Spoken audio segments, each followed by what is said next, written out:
Estamos de volta. Muitíssimo obrigado por sua presença. A gente só tem que agradecer. Agradecer a Deus pela canção nova, agradecer a você que nos acompanha, quem sabe já seja sócio da canção nova, um sócio evangelizador. Já descobriu aqui o seu lugar para evangelizar. Já compreendeu que trata-se de uma missão e já tornou-se sócio, já nos ajuda sempre, todos os meses, na nossa campanha para chegarmos aos 100% e vai nos acompanhando. Mas talvez, quem sabe, você já nos acompanha há tanto tempo e não tornou-se um sócio da Canção Nova. Olha, nós precisamos muito de você. É um risco muito grande a gente pensar que a Canção Nova, por conta do tempo que ela, inclusive, já está no ar com o TV e rádio, ela não precisa de mim. É um risco imenso de você pensar que a gente não precisa de você. E nós precisamos de você. Torne-se um sócio evangelizador. Pense nas famílias, as quais a gente ainda não atingiu. Pense em tanta gente pelo mundo afora, né, que nunca escutou falar de Deus e a gente tem a concreta possibilidade de chegar até essa pessoa com a sua ajuda. Essa é a nossa missão. Então, vamos ser missionários juntos? Para tornar-se um sócio, você entra em contato com a gente nesse mesmo telefone que você usa para participar do programa, o 0 Operadora 12 3186 2600. Muito obrigada. A minha querida Terezinha, que está aqui, ela é de Maringá, e ela agora no intervalo disse: Ricardo, fale da festa da misericórdia. Aí eu falei para ela: Terezinha, eu já falei. Ela falou: você falou pouco, rapaz. Fale de novo. Você vê quem é que manda aqui, né, na parada. Então eu estou falando aqui novamente da festa da misericórdia, porque o ano está correndo como corre em todos os anos, os últimos anos. Mês que vem já estamos no mês de abril, dias 10, 11 e 12, não é, Terezinha? A festa da misericórdia. Entretanto, a Terezinha, ela não é boba, não. Ela quer que eu fale da festa da misericórdia, porque também ela é chefe de caravana. Lá em Maringá, ela está organizando uma caravana para vir aqui para a Canção Nova, e eu vou fazer propaganda da caravana da Terezinha. Atenção, pessoal de Maringá, aqui está a Terezinha. E você pode entrar em contato com a Terezinha no telefone 44, é o DDD, 3031 4080. Fácil, não é? Tome nota aí, 3031 4080. E se tiverem outros chefes de caravana se organizando para a Festa da Misericórdia, pode contar para mim aqui no Trocando Ideias, que eu vou contar para todo mundo, tá bom? O tema é livre, vamos seguir acompanhando a próxima pergunta. Pergunta para a Juliana, de uma mulher que pede para não ser identificada. Ela é casada há 10 anos e diz que seu marido e ela participam ativamente da Igreja Católica. Porém, ela enfrenta uma luta dentro de casa, pois seu esposo é agressivo e muito rígido, principalmente com sua filha de 9 anos. Ela já buscou ajuda externa de profissionais, mas não vê resultado. O que precisa fazer para que seu casamento não vire uma eterna briga? Ok. Bom, você disse que já tentou, já procurou ajuda, né? Não sei qual foi o tipo de ajuda. Nessas situações da agressividade, aí depois o padre pode falar um pouco da questão espiritual, da luta com a questão da oração para mudança, né? Eu aconselho você começar a buscar novamente uma ajuda de um especialista, de repente, para uma ajuda pro casal. Quando a gente fala do homem mais agressivo, nós podemos encontrar resistência com relação a ele querer participar disso, né? Mas você disse que vocês participam ativamente da igreja, né? Já há algum tempo. Não sei se você já tentou, porque também ocorre que quando há uma agressividade no relacionamento, a mulher às vezes tem vergonha ou tem medo de contar para as pessoas, comentar com alguém que ela sofre algum tipo de agressão verbal ou não. E ela guarda isso porque não se sente à vontade. Eu não sei se você tem algum casal dentro da igreja também com quem você pode contar para trazer, para vir um espaço de conversa com este marido. Nesse caso onde você está dizendo que tem uma agressão um pouco maior, eu acho que é importante você não ficar só nesse espaço só de vocês dois. Eu acho que a ajuda ela tem que acontecer, até porque tem uma menor, né? Tem uma criança, uma vida que está no meio disso e que pode também sofrer sérias consequências, dependendo de como essa agressão é vivenciada dentro de casa. Ela pode ter uma consequência para os relacionamentos futuros dela, as escolhas, né? A escolha do parceiro de vida dela, né? Da pessoa com quem ela vai se casar. Pode ter consequência na escola, no rendimento escolar, pode ter consequência nas escolhas profissionais, né? Então, essa filha também tem que ser olhada. Fora o relacionamento do casal, essa criança também precisa de uma ajuda, tá? E aí eu acho que existem alguns pontos. Você pode procurar, primeiro, se tem alguém na igreja, algum casal que pode acompanhar vocês. Segundo, existe algum profissional, psicólogo aí da sua região, que pode trazer para você uma terapia de casal, né? Às vezes até uma terapia familiar. A criança pode ser envolvida em algumas sessões da terapia, né? E uma outra situação é você trazer a terapia, né, para a criança em separado, porque tem coisas que a criança não vai querer dizer no espaço onde está o papai e a mamãe junto. Ela vai querer dizer no espaço só dela, né? Então, olhar também para esse espaço da criança. Mas não fique sofrendo agressão ou qualquer que passe dos limites, né, sozinha. Procure ajuda. Tá? Não fique com vergonha, não tenha receio, porque ainda tem uma caminhada, você está há 10 anos, é bastante, mas e o futuro? Ainda tem muita coisa para ser vivida, né? Então, para cuidar do espaço, tanto o seu quanto da sua filha, procure ajuda. Não fique passando isso sozinha dentro de casa, tá? Obrigado, querida. Vamos à próxima pergunta. Daqui a pouco eu vou contar para você sobre o acampamento. Jovens de todo o Brasil estão se preparando para virem aqui na Canção Nova. Já já eu conto. A próxima pergunta é para o Padre Xavier, da Alzira Silvério, e ela gostaria de saber o que fazer para combater a tibieza espiritual. Boa pergunta, Alzira. A tibieza é sempre um sério problema, né? Para quem não sabe o que significa essa palavra, ela fala de uma certa morbidão,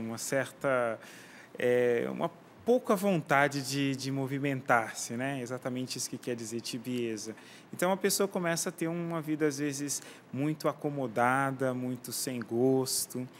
Bem, a tibieza espiritual, ela já é recomendada pela sabedoria da igreja, mais propriamente pelos monges que já trataram desse aspecto já no passado várias vezes, que a primeira coisa que deve ser utilizada é um profundo sentimento de humildade, que deve surgir por parte da pessoa, e, ao mesmo tempo, o engajamento nas obras de caridade.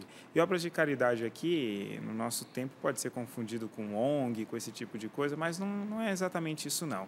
Diz respeito a praticar a caridade de forma direta, não é de uma forma indireta, mas de forma direta. Ou seja, é preciso que se encontre motivos para que você possa sair dessa tibieza, da morbidão onde se encontra e possa fazer o bem para os outros. É essa a proposta, que na verdade inspira inclusive o que nós vivemos nesse tempo da Quaresma, né? Quando se fala da esmola, que no fundo se está falando da caridade, a necessidade de ir ao encontro do outro. Ou seja, você precisa se dedicar sim à oração, precisa se dedicar sim a essa busca de interioridade com Deus, mas ao mesmo tempo é preciso se deslocar na direção daqueles que são necessitados.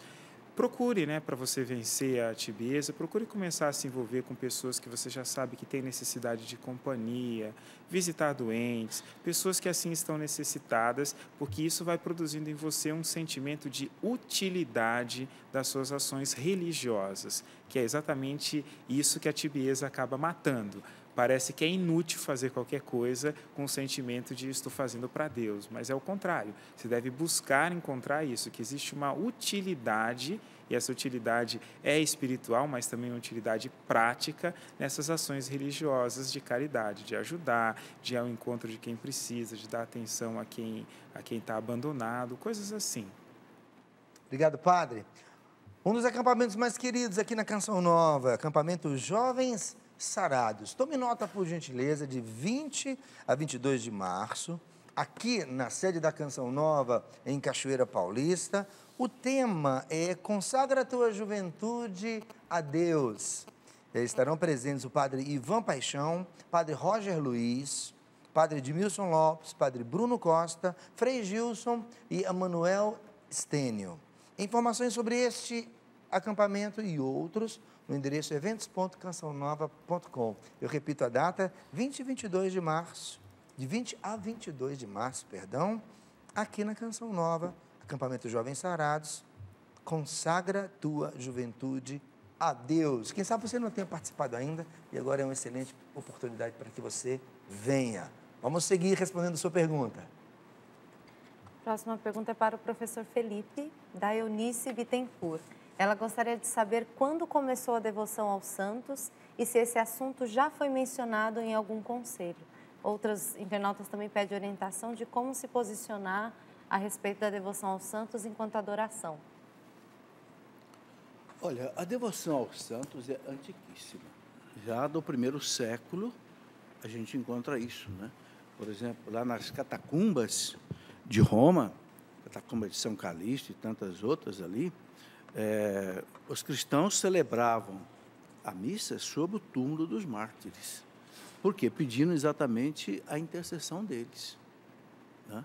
Então, a igreja acredita na comunhão dos santos, na intercessão dos santos, desde o primeiro século. Isso vem lá da tradição da igreja com muita força.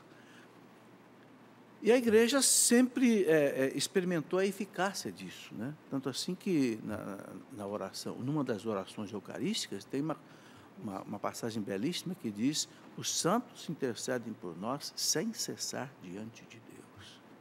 Sem cessar. 24 horas, né? Quer dizer, os santos intercedem por nós. Então, essa inspiração toda do Espírito Santo a igreja recebeu e não tem dúvida disso. Quer dizer, na última ceia, na Santa Ceia, Jesus falou para os apóstolos, né? Eu ainda tenho muitas coisas para ensinar para vocês, mas vocês não estão preparados para ouvir agora. Está lá em João 16, 12 e 13. Mas quando vier o Paráclito, o Espírito da Verdade, ensinar-vos a toda a verdade. Toda a verdade. Então a igreja foi aprendendo ao longo desde o primeiro século, com essas inspirações, e uma dessas é a devoção aos santos. É muito importante entender, explicar que não se trata jamais de adoração, né? Até muitos católicos não entendem isso. Inclusive, a palavra, até a semântica, ajuda a gente. Porque lá do grego, adorar vem de latria, venerar vem de dulia. São palavras completamente diferentes. É claro que no dicionário de português a pessoa não vai achar essa distinção. Tem gente que pega o dicionário em português, não, mas aqui está escrito que veneração é adoração. Mas vai no dicionário grego, que você vai ver que dulia e latria são coisas diferentes. Daí vem idolatria, não é? A igreja presta a Maria, por exemplo, um culto de hiperdulia. A São José, protodulia, primeira veneração. Há distinções bem claras, né? Agora, sabe, Ricardo, eu acho que a maneira mais fácil de a gente entender a intercessão dos santos é pedir a eles alguma graça. Opa! Fazer uma determinada novena, né? Experimentar o valor da intercessão. Assim como Santa Teresa d'Ávila fala da devoção a São José, não é? Perfeitamente. Experimente. Doutora da igreja, né, Ricardo? E ela fala o quê? Que nunca, numa festa de São José, ela lhe fez um pedido que não tenha sido atendido. Estamos já chegando na festa. E eu, Ricardo, experimentei isso. Você conheceu a minha esposa, né? Ela fumou 35 anos numa festa de São José, em Lorena, onde ia haver uma procissão de São José. Eu disse a ela: meu bem, vamos à procissão e depois você vai jogar essa carteira de cigarro sua fora. Ricardo, fomos à procissão em Lorena, num dia de São José, ela voltou, jogou a carteira de cigarro fora e nunca mais fumou. Nossa, depois maravilha. de 35 anos. É um milagre. No dia de São José. Eu até prometi a São José escrever um livro. E escrevi, Glorioso São José. Quer dizer, então, eu digo, a melhor maneira da gente perceber que os santos nos ajudam é realmente recorrer a eles. Mas por que se eu posso recorrer diretamente a Deus? Deus quer a ação intercessora deles. Por quê? Porque o santo oferece diante de Deus o quê? primeiro, os seus méritos. Ele viveu aqui na terra imitando Cristo e sofrendo e oferecendo os méritos, né? E segundo, porque nos ama. Então, essa intercessão é muito importante. Para finalizar, Ricardo, quanta gente telefona para mim, professor, não dá para o senhor arranjar um jeito de eu falar com o Padre Jonas? Imagina. Intercessor. Porque ela sabe que ela não sabe, mas ela sabe que eu entro na casa do Padre Jonas. O dia que eu quero. Elas sabem que você pode chegar até lá, né? Claro que eu não vou fazer qualquer intercessão. O santo também não vai pedir qualquer coisa para o Papai do Céu. só aquilo que está na vontade, entendeu? Quem não usa da intercessão, desculpa, é burro. Está desperdiçando um canal de graça violento. E que não quer dizer que a gente esteja interrompendo a intercessão. Tem gente que pensa assim, não, você está criando um canal paralelo. Não, a intercessão é por dentro da força de Jesus Cristo. Toda intercessão é por dentro da intercessão única, da mediação única de Jesus Cristo. Qualquer intercessão, se for fora da intercessão de Cristo, não tem eficácia. Por isso que nós pedimos, por Cristo nosso Senhor. Amém. Sempre termina assim, através dele. Obrigado, professor, e obrigado pelo seu testemunho. Posso fazer um pequeno acréscimo, Ricardo? Deve, pai. É bem interessante quando falamos disso, da intercessão dos santos, né? E especialmente porque muitas pessoas têm muita dificuldade com isso, sem necessidade, mas tem uma grande dificuldade, como explicava muito bem o professor Felipe. Mas é fácil de entender. Os santos não estão mortos, na verdade. Morreram aqui, mas não estão mortos, né? Como lembra Jesus, Deus é o Deus dos vivos, e lá eles estão exatamente com Deus. Mas aqui nessa terra, as pessoas já pedem a intercessão uns dos outros também. Pede, reze por mim, faça isso. E não são só os católicos, né? Todos fazem isso. Sempre se recorre a uma mediação. Às vezes tem essa dificuldade de dizer, está colocando ali um santo no lugar de Deus, ele está ocupando a única mediação que pertence a Jesus. Mas não é bem isso. Porque as pessoas pedem exatamente a intercessão, pedem essa mediação, inclusive daqueles que estão vivos, né? Reze por mim, reze pela minha família, faça isso. Então, o que acontece aqui é o que acontece lá, só que lá de forma mais perfeita. Até São Paulo pedia isso. Até São Paulo. Até São Paulo. Você imagina nós, né? Se não precisamos. Como o Papa Francisco pediu, rezem por mim no dia da sua posse. Paulo rezar, para que a as mesma portas coisa. se abram para ele evangelizar. Tá? Recorramos aos santos, minha gente. Já está chegando a festa de São José, dia 19 de março. Deixa eu convidar você para uma peregrinação a partir do dia 27 de julho até o dia 8 de março. Eliana, minha mulher, e eu, e a Maria Salomé, que é fundadora da comunidade de Obra de Maria, estaremos fazendo a direção espiritual de uma peregrinação que vai passar pela Itália e vai até Medjugorje. Em Medjugorje existe a aparição de Nossa Senhora, Rainha da Paz, há mais de 30 anos. E nós fazemos uma peregrinação até Medjugorje para lá vivermos 4 dias em retiro. Estamos convidando você e ficaremos muito felizes de ter você conosco nesta peregrinação, que já tem data marcada para a sua partida. Será no dia 27 de julho até o dia 8 de agosto. Informações sobre a peregrinação, os preços, formas de pagamento, você vai ver com a Obra de Maria, que é a comunidade com a qual a Canção Nova tem esta parceria para as peregrinações. Você vai ligar no 0 operadora 12 3186 2055. E Liana e eu e Maria Salomé vamos ficar felizes de receber você nesta peregrinação. Para a Itália e para Medjugorje, de 27 de julho a 8 de agosto. Seja bem-vindo. Desde já, ainda temos 5 minutos, vamos aproveitar muito bem. Quem sabe chegou a hora da sua pergunta. Vamos ver. Pergunta para o Padre Xavier, da Kelly, através do Facebook. Ela pergunta, quando morrem nossos entes queridos, acreditamos ir direto para junto de Deus. Porém, aprendemos que na segunda vinda de Jesus, todos os mortos serão ressuscitados. Afinal, devemos acreditar que a ressurreição é logo após a morte ou somente na segunda vinda de Cristo? Enquanto isso, estaremos como se estivéssemos dormindo? É uma pergunta muito boa, inclusive, a Kelly, né, que faz essa pergunta, e dá para ver exatamente que assim você também já tem um certo embasamento de estudo para fazer essa pergunta. Na verdade, ela já projeta um pouco da resposta, né? Essa é uma questão, a questão da escatologia propriamente, é sempre algo um pouco complicado de lidar, porque nós temos a certeza da ressurreição da carne, como nós professamos, mas nós não sabemos ao 100% como ela vai acontecer. Por quê? Porque a escatologia remete a um futuro que nós temos sinais, nós temos inclusive na própria Sagrada Escritura indícios, mas nós não temos a certeza plena de tal qual uma descrição objetiva de como vai acontecer. O que nós sabemos é exatamente o seguinte, e aí esse é o ponto importante.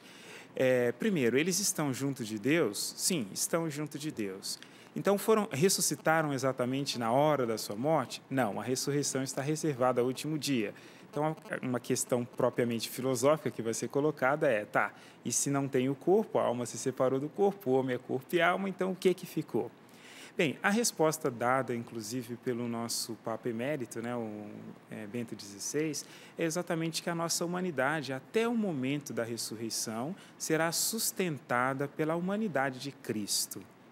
E que eles estão diante de Deus e não dormindo, isso é evidente até pelas próprias palavras de Jesus, quando diz que Deus não é o Deus dos mortos, mas dos vivos. Quer dizer, aqueles que nele morreram continuam vivos do mesmo jeito. É exatamente essa a importância, que a vida ela não tem exatamente uma interrupção. Agora, no momento do juízo final, nós teremos uma glorificação do corpo. Aí nós passamos para damos um passo adiante, né? Nós vamos nos encontrar diante de um corpo glorioso. Esse nosso corpo glorioso, ele realmente aguarda até o momento ali do juízo final, até o final de tudo.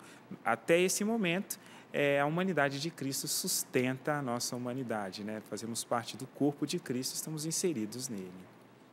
Obrigado, padre. 3 minutos, minha gente. Mais uma pergunta. Próxima pergunta é para a Juliana. Uma moça que pede para não ser identificada diz que namora há 3 anos, mas se sente confusa quanto ao casamento. Ela gostaria de saber quando uma pessoa está pronta para casar. Opa, que pergunta boa. Bom, não existe uma regra, né? De quanto tempo. Algumas pessoas casam-se em 10, outras pessoas casam-se em 3, outras pessoas... O importante é esse tempo de namoro, é justamente para você conhecer a pessoa com quem você gostaria de se casar, né? Neste tempo de namoro, vocês vão vivenciar situações em que você vai, e digo mais, né?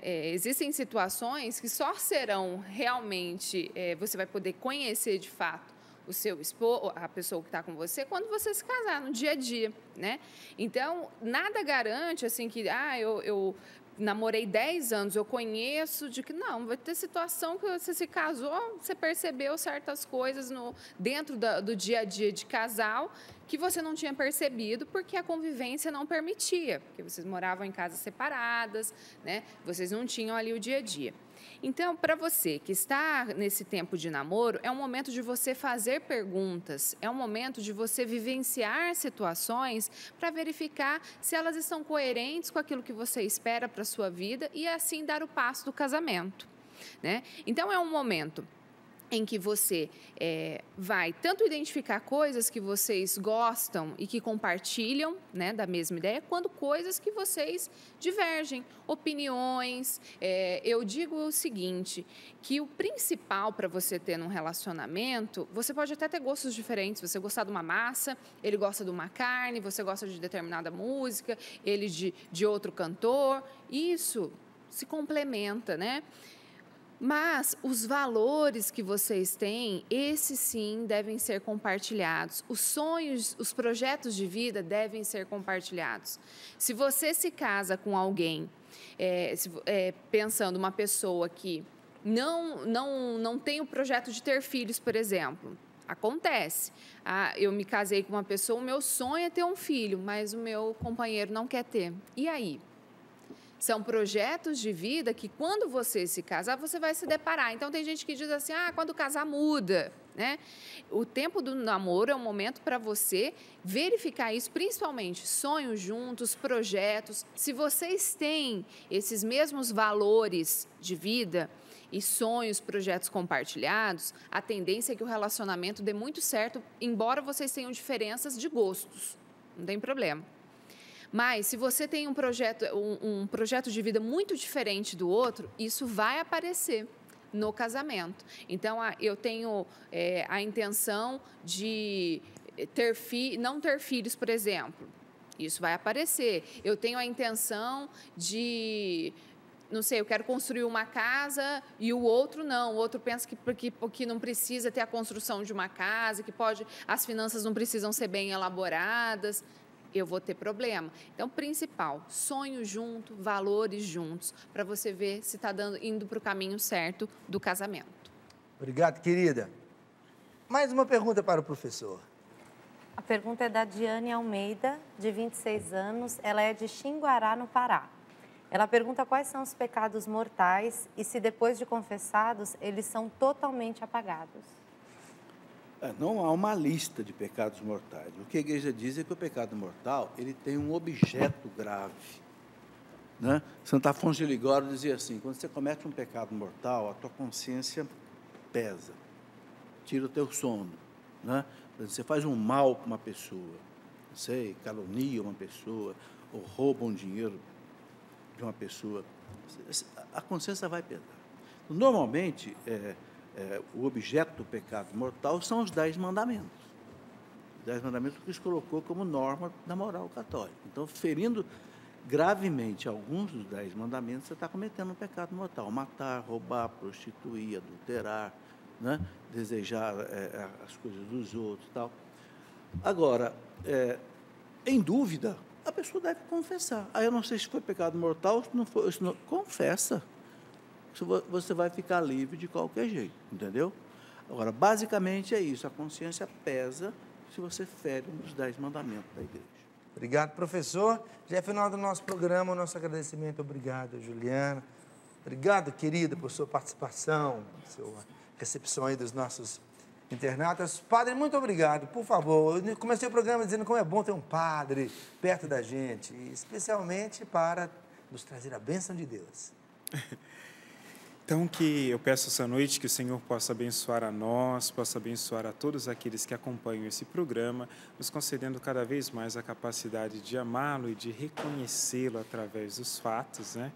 Em nome do Pai, do Filho e do Espírito Santo. Amém. Amém. Obrigado, Padre Xavier. Obrigado a todo mundo aqui no estúdio com a gente, viu? Uma alegria recebê-los. A você um grande abraço. Nós nos encontramos a qualquer momento em nossa programação e no nosso próximo Trocando Ideias. Até lá, se Deus quiser.